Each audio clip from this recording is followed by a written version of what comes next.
في معي هون كلسة مثل الكلسة اللي بتلبسها الماما، انا رسمت عليها هون عيون، وكمان هون عملت دوائر مثل جلد الحية، وبدي البسها بايدي. انك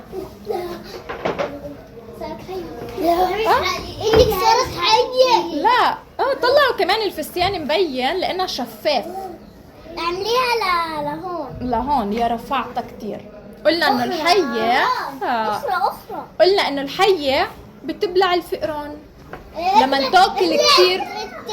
تاكل كتير فئران. ابلع الثاني. والتاني كمان، وهي التانية.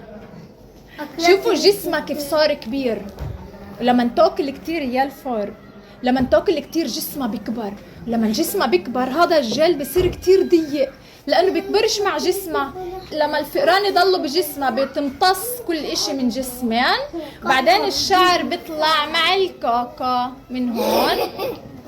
واحد، وهي تنين، وبعدين بتصير تزحف على الحجار، على الصخور، على جذع الشجرة، على النباتات. وإيش بصير بالجلد؟ بعلق وبتشلحه،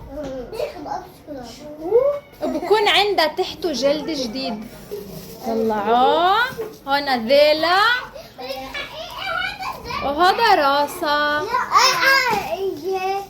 انا مش راح اقدر امسكه اياه لانه كتير يابس، فاذا احنا مسكناه مثل ورقة الشجر لما توقع عن الشجرة صح بتصير يابسة ناشفة، بتفتفت اذا شدينا، وكمان اذا شدينا. هاي معك مش حقيقي. بل هذا حقيقي، هذا جلد الشفاف.